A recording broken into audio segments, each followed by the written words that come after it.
Chapter 6 of Gibbons focuses on reading in a second language and culture.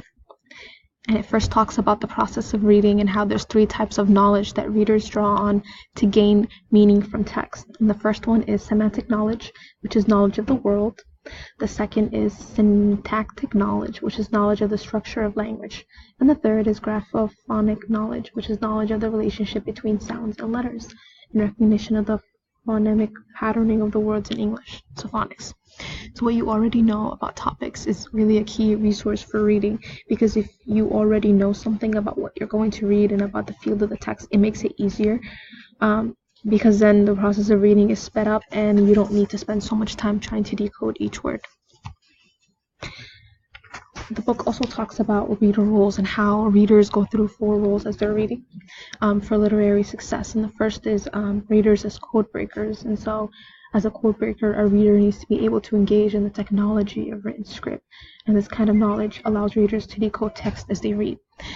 As a text participant, the reader connects the text with his or her particular in-the-head knowledge, including knowledge of the world, cultural knowledge, and knowledge of the generic structure. So it really is like you using your own point of view, your background, your culture to make meaning of the text.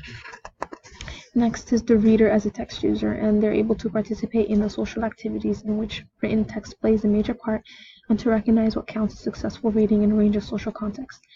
An example of this is how in certain cultures they view reading as, for relaxation or interest, while others really put a lot of emphasis on reading because it has to do with reading religious texts that are of value.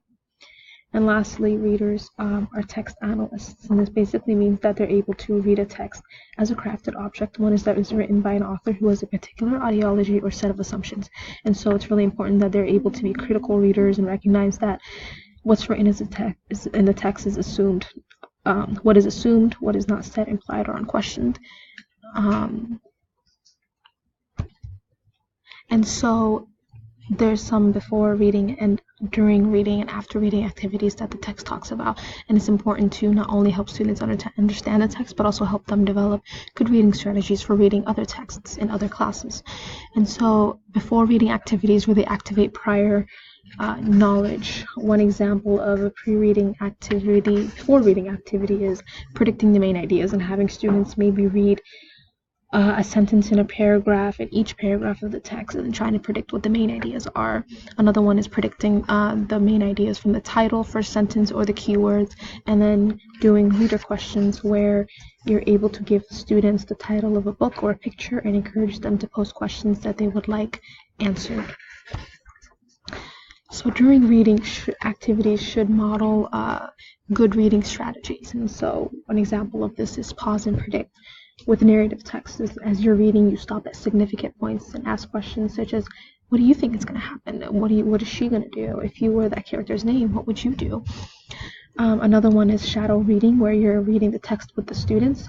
You're reading aloud and they're following along, and then you might ask a student or two to read aloud with you. And this is actually something that my teachers always used to do in school.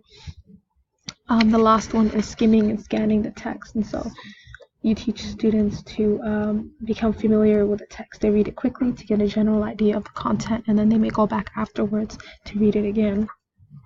This is actually an important skill, especially when you're taking tests. And it's something that's definitely helped me even as an adult.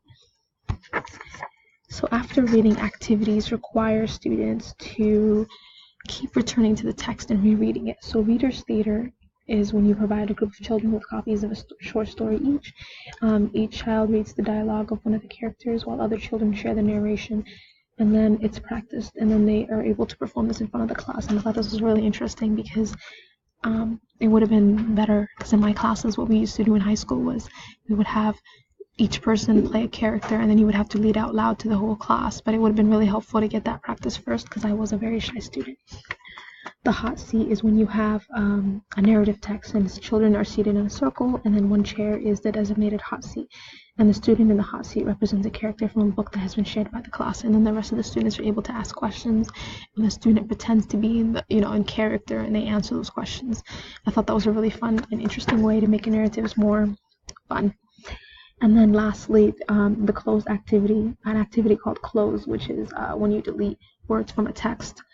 and you focus on certain aspects of language, and they're useful for bringing learners conscious. The strategies a fluent reader might use subconsciously, and so deleting certain parts makes it so that you're paying extra close attention to what's not being presented. And somebody actually did this in our presentations the other day, and it made me much more aware of the text.